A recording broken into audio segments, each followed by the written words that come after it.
une personne sans référence. Un bon matin devient une légende. Namesana nangate koyebanae. Les courtes prières en public et les résultats sont magnifiques. C'est qu'elle est nanga koumenana losi. Il m'appelait, je le sais. Likabwezo pela katinanga. Namituni ponani. Je vous salue dans le nom précieux de notre Seigneur Jésus-Christ. C'est encore une joie, un plaisir de vous retrouver dans le cadre de notre tranche de temps d'édification avec votre structure ATK Édification et votre serviteur que nous sommes. Nous rendons gloire à Dieu pour cette année qu'il nous a accordé, cet accès qu'il a accordé à tout un chacun de nous de commencer cette année 2026. Nous sommes encore au début, nous en profitons pour vous souhaiter également de très bonnes choses et que Dieu vous soit favorable pour cette année 2026. Alors, par la grâce de Dieu, j'aimerais que dans ces numéros, que nous puissions partager un message important, un message capital. Ça ne sera pas une série d'enseignements, mais ça sera tout simplement un message que nous aurons pour aujourd'hui et à la fois prochaine. Nous allons partager encore d'autres choses. Alors, quel est ce message que j'aimerais nous apporter? Je l'ai intitulé comme suit. Un autre exode. Un autre exode. Je sais que le terme ou le concept exode nous est quand même très familier. Ce n'est pas une première pour vous, ou ce n'est pas la première fois pour vous d'entendre parler de ce concept exode. C'est un concept que nous connaissons, alors nous voulons tout simplement insister là-dessus sur des choses que nous connaissons. Et par après, nous allons voir comment déduire certaines choses, déduire certaines vérités utiles pour nous, utiles par rapport à cette année 2026 que nous commençons, utiles dans l'attitude que nous devrons avoir pour cette année. Alors déjà, lorsqu'on parle de ce concept d'exode, on peut rentrer dans ses racines. En rentrant dans ses racines, il y a plusieurs précisions que nous pouvons avoir. Déjà, en latin, on parle de éroder qui donne le sens déranger, le sens de user, le sens de iser peu à peu. Mais aussi, lorsqu'on regarde ces mêmes concepts d'hébreu, ces mêmes concepts d'exode en hébreu, ça traduit également l'idée de éroder par l'eau, emporter, consumer, détruire de manière progressive. Mais l'origine vraiment du concept exode, on ne les trouve pas en hébreu ni en latin, mais on les trouve plutôt en grec. Ce mot est beaucoup plus tiré du grec. On parle de exodos. Exodos qui traduit de manière littérale la sortie, qui traduit de manière littérale le départ ou le passage vers l'extérieur. C'est ça le sens de ces concepts ou le sens de ces termes de manière littérale. Et lorsque nous prenons en français, lorsque nous prenons le concept ou les termes exode en extension, c'est tout simplement toute sortie en masse, toute sortie en masse ou sortie des hommes ou soit de richesse. Donc lorsqu'on est en train de parler de l'exode, on voit en soi, par extension bien sûr, on voit une sortie en masse. Ça peut être la sortie des hommes, ça peut être la sortie de richesse. C'est comme ça que dans les Français, nous avons même le concept de l'exode rural qui renvoie au fait de voir plusieurs populations quitter des campagnes pour aller vers des villes. Ça, c'est sur le plan conceptuel. Alors, j'aimerais que nous le prenions par rapport au livre de la Bible. Vous le savez très bien qu'Exode fait partie des livres de la Bible.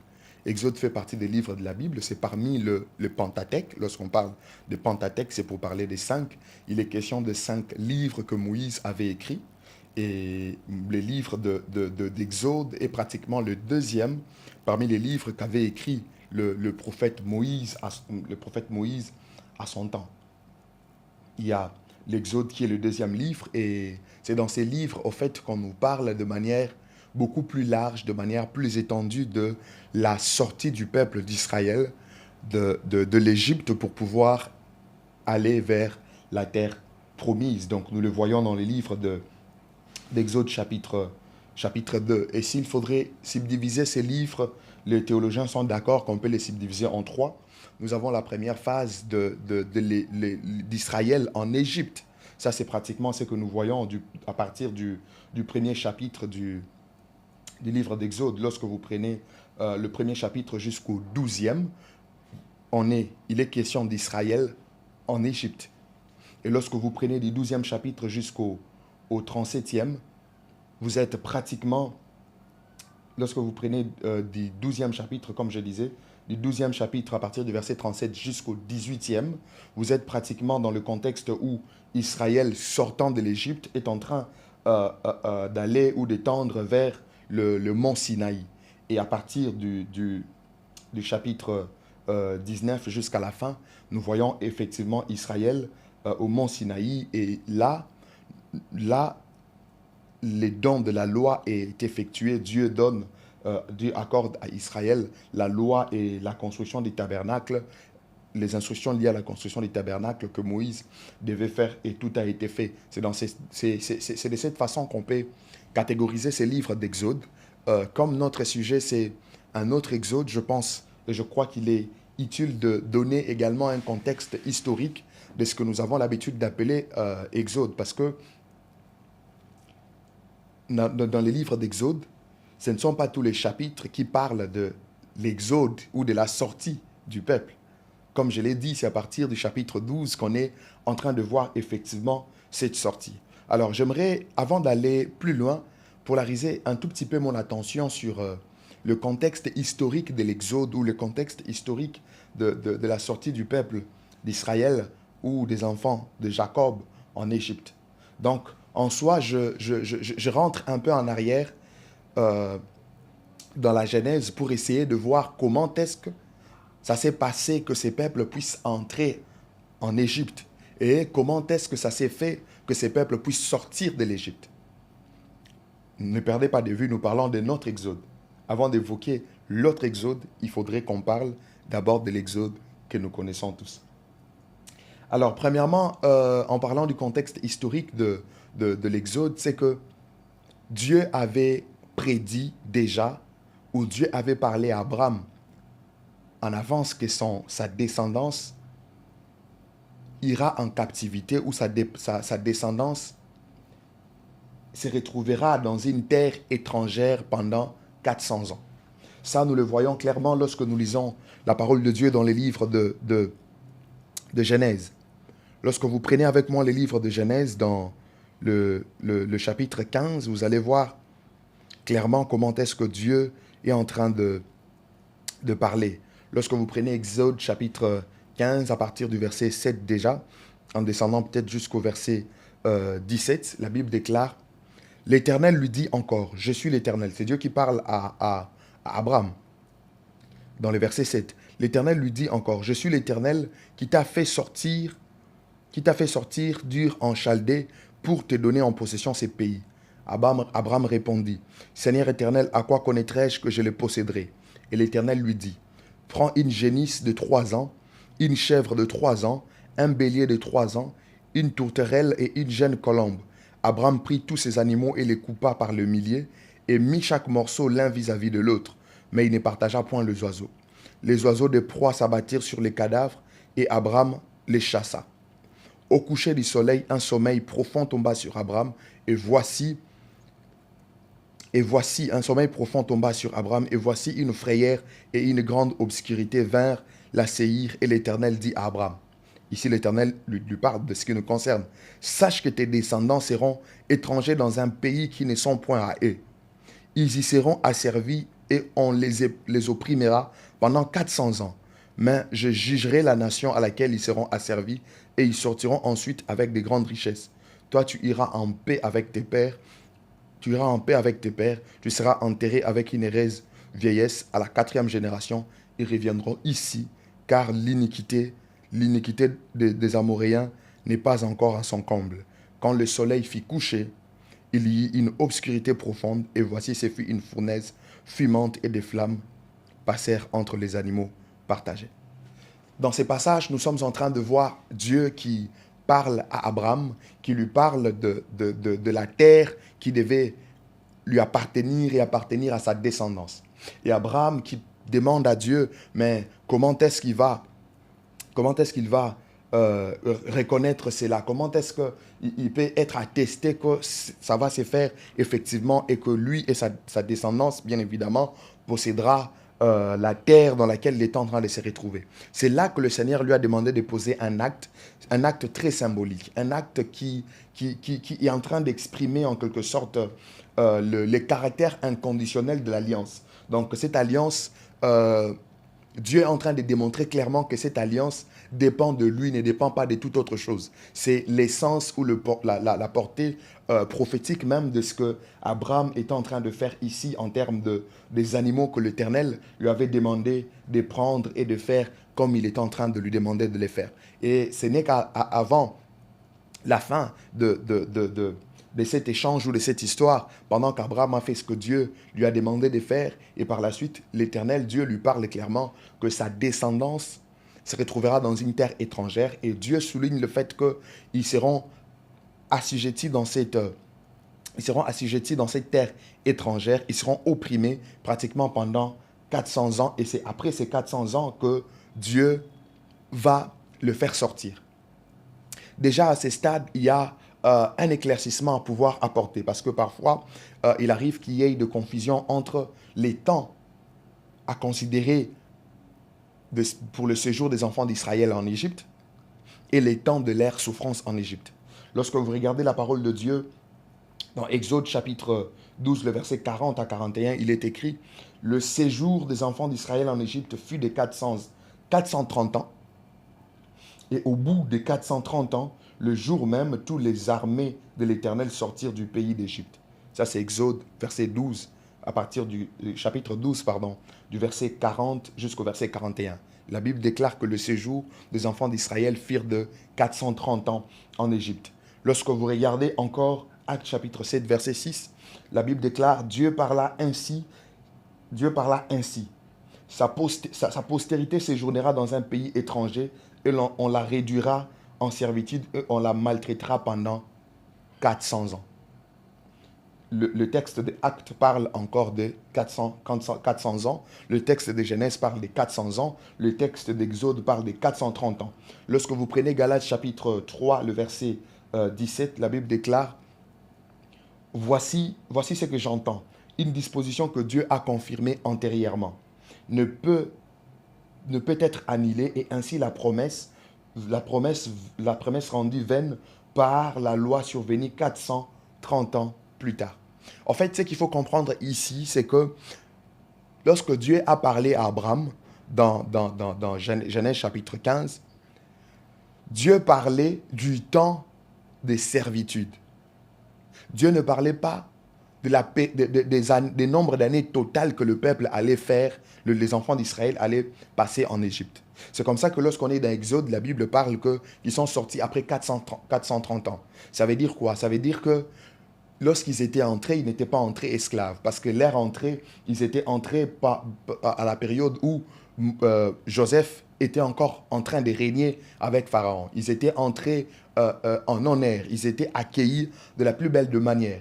Ce qui fait que la période qui sépare leur entrée et la période qui sépare l'entrée avec la servitude, ou les temps où ils ont commencé à être assujettis, c'est pratiquement de 30 ans.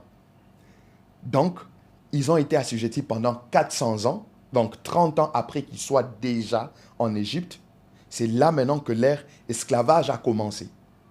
Donc la Bible ne se contredit pas. Certains parlent d'une prolongation satanique, que Dieu avait parlé des 400 ans et le peuple a fait finalement 430 ans. Non, je ne partage pas cet avis. Je crois plutôt à ce que la Bible dans sa globalité nous fait voir. Donc ils n'étaient pas entrés comme esclaves, mais c'est plus tard c'est plus tard que leur souffrance a commencé à à se manifester et ils ont souffert, ils ont été esclaves pendant 400 ans, mais ils ont fait pratiquement 430 ans en Égypte.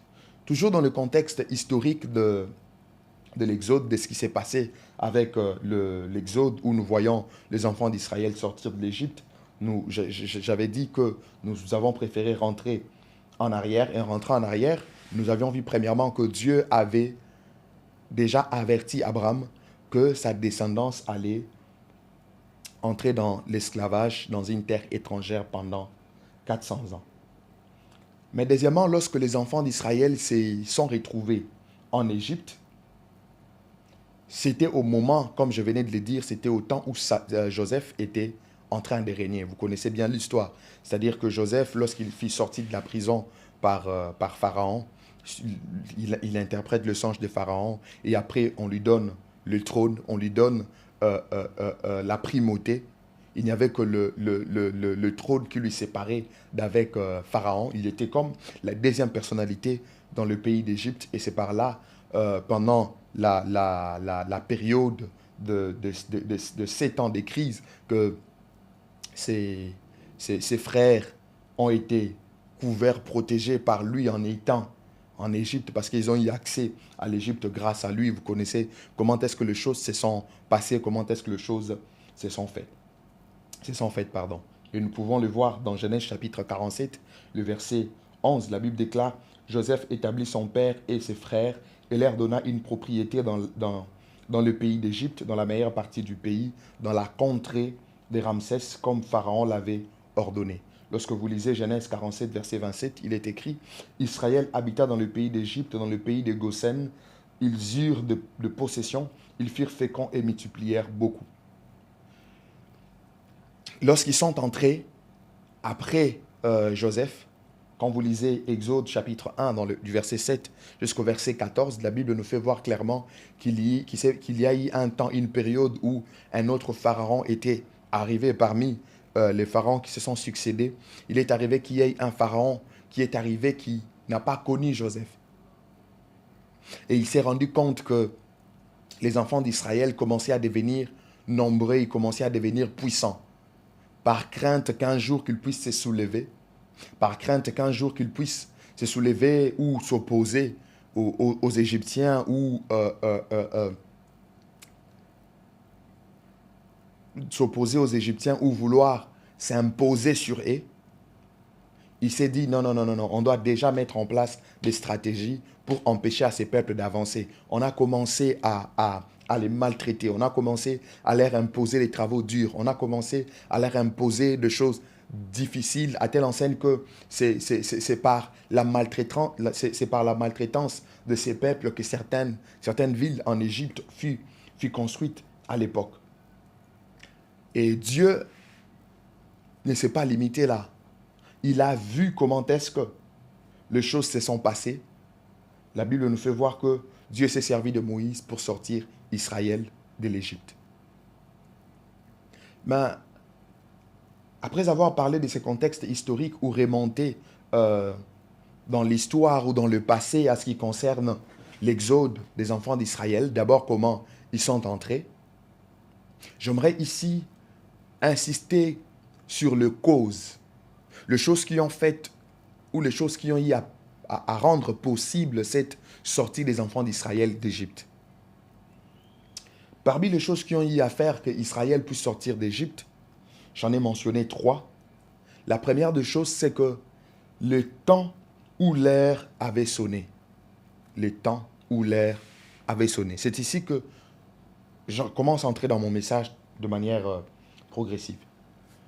On a compris, on a vu avec vous dans la parole de Dieu, dans la première parole que Dieu avait donnée à Abraham, la première fois que Dieu puisse parler de cet esclavage, le Seigneur était clair que ça devait faire 400 ans.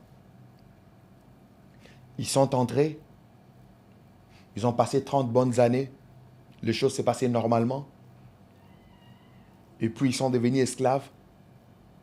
On a commencé à les maltraiter. Pour qu'ils ne sortent, il a fallu que les 400 ans soient consommés. C'est comme ça que dans Exode, il est clairement dit que 430 ans après, ils sont sortis. Donc, ce qui a fait que le peuple puisse sortir, parmi les causes, parmi les choses qui ont fait que le peuple puisse sortir d'Égypte, c'est les temps. Les temps étaient arrivés. Les temps étaient fixés. C'est comme ça que je viens dire à quelqu'un que sur certaines choses, sur certaines voies ou certaines choses par lesquelles tu passes, qui ne te sont pas favorables, je viens te dire que l'heure a sonné. C'est les temps. Ce qui a fait qu'Israël puisse sortir, premièrement, c'était les temps. Deuxièmement, c'est que la souffrance avait atteint son apogée. La souffrance avait atteint son comble. C'était déjà à un niveau élevé. Lorsque vous lisez la parole de Dieu dans Exode chapitre 3, du verset 4 au verset 10, pendant que Dieu est en train de s'entretenir avec Moïse, lorsqu'il s'est révélé à lui au buisson ardent, j'aime une partie du texte qui dit, c'est l'Éternel qui parle, il dit, « J'ai vu la souffrance de mon peuple qui est en Égypte. » Dieu parle à Moïse, il lui dit, « J'ai vu la souffrance de mon peuple qui est en Égypte. J'ai entendu les cris que lui font pousser ses oppresseurs, car je connais ses douleurs. » Dieu, est-ce que c'est seulement à la 400e année que tu as vu la souffrance, ou tu voyais cette souffrance bien depuis qu'elle avait commencé? Dieu voyait la souffrance depuis que cela avait commencé. Mais dans le plan de Dieu, dans ce qui a été prédit, il fallait d'abord qu'on arrive au moment où la souffrance puisse atteindre son apogée. Et cela n'était possible qu'à la 400e année. Donc, Dieu avait vu que la souffrance du peuple d'Israël avait atteint son niveau maximal et c'était de trop. C'est parmi des choses qui ont poussé Dieu à sortir son peuple d'Égypte. Et c'est parmi des motivations même que Dieu est en train de donner à son prophète Moïse, quand il se révèle à lui pour lui confier la mission de sortir le peuple. Dans le même passage, quand vous allez au verset 9, il est dit, « Voici les cris d'Israël sont venus jusqu'à moi et j'ai vu la souffrance que lui font souffrir les Égyptiens. » Le peuple s'est rendu compte que c'était de trop. Le peuple a commencé à pousser des cris vers l'Éternel. La souffrance avait atteint son apogée. Troisièmement, ce qui a causé l'exode, ce qui a fait que les enfants d'Israël puissent sortir, moi je dis que c'est parce que le peuple avait accepté de sortir. Le peuple avait accepté de sortir. Donc, même si Dieu, dans son bon vouloir, il se disait que je vais faire sortir ces peuples, et que le peuple refusait de sortir, Dieu n'allait pas leur imposer cela. Nous le savons très bien que notre Dieu est souverain, certes, mais il aime, dans sa façon de faire, il aime donner la liberté à l'homme. Il aime montrer à l'homme deux voies et lui dire choisis telle voie, mais l'homme a la possibilité d'accepter ou de refuser. Le peuple avait accepté. Donc, trois raisons, trois causes fondamentales. C'est que premièrement, les temps étaient arrivés. Deuxièmement, la souffrance avait atteint son apogée. Troisièmement, le peuple avait accepté de sortir.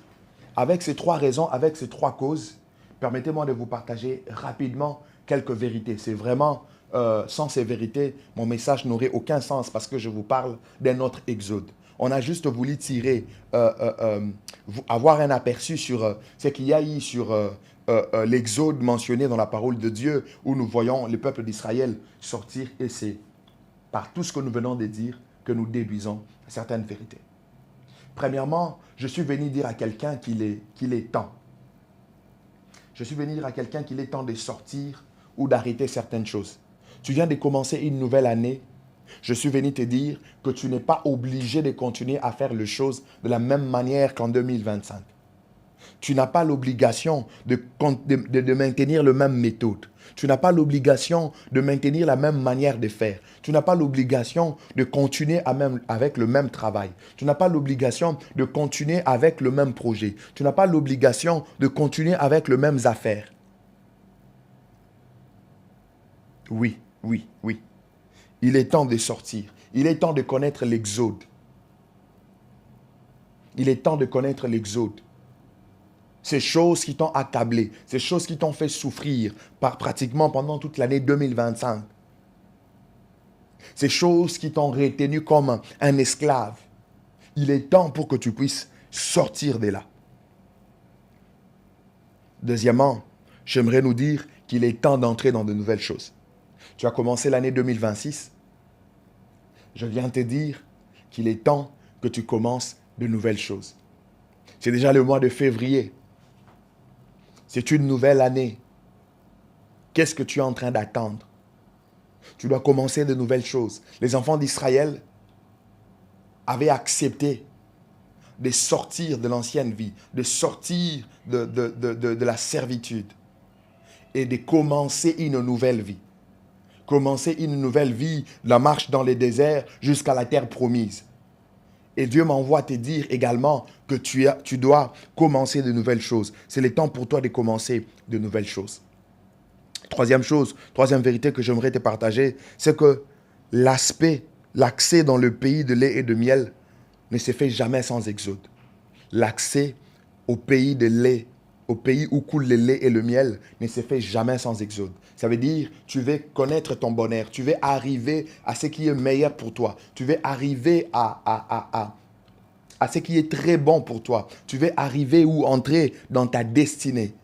Bien-aimé, tu ne peux y arriver si tu ne sors pas des anciennes habitudes. Tu ne peux y arriver si tu n'abandonnes pas certaines affaires. Tu ne peux y arriver si tu n'apprends pas à laisser certaines voies pour te concentrer sur certaines.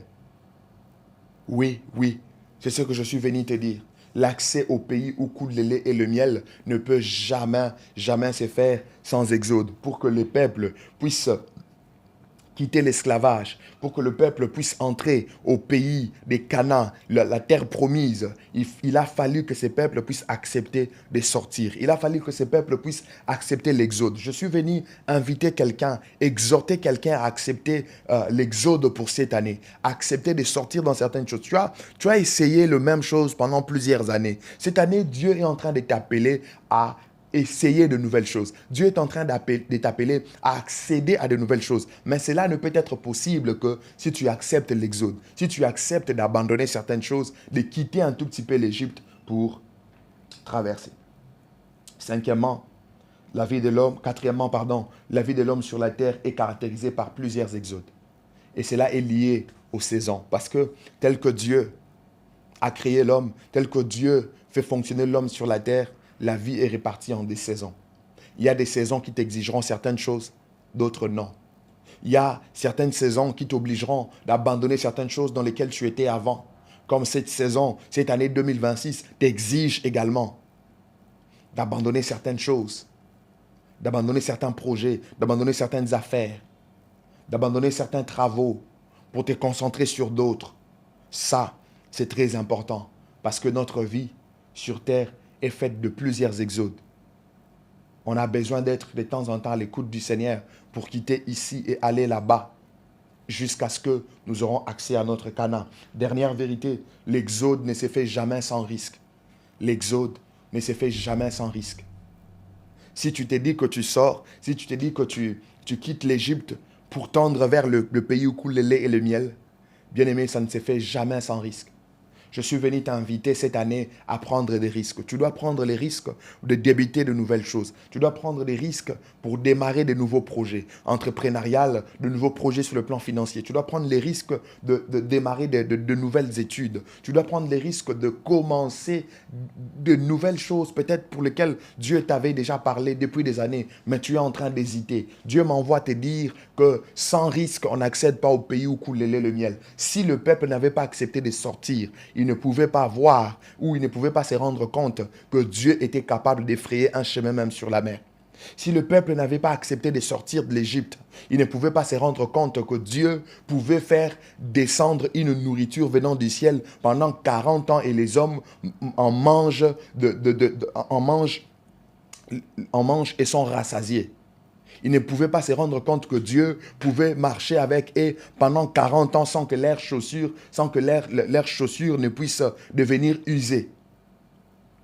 C'est ils ont accepté de prendre les risques, qu'ils ont vu ces plus grands miracles, qu'ils ont vu de grandes choses que Dieu a fait pour eux. Je suis venu te dire que cette année, prends des risques. Cette année, ne te limite pas. Cette année, ne t'enferme pas que dans les anciennes choses. Prends des risques et tu vas voir comment Dieu va se manifester dans ta vie. Accepte l'exode. Accepte de sortir. Accepte de sortir en quittant les anciennes choses pour aller vers le nouvel. Et tu verras comment Dieu va faire de miracles et accomplir de grandes choses dans ta vie. Je t'ai tout simplement venu te dire que cette année, tu as besoin de l'exode. Tu dois effectivement sortir. Que Dieu te bénisse.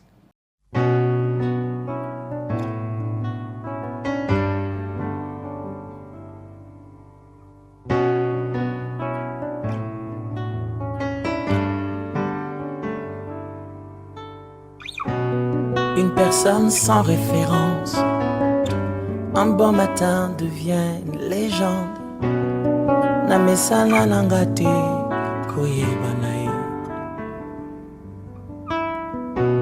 Les courtes prières en public et les résultats sont magnifiques. C'est que les nanga koumenana no sait.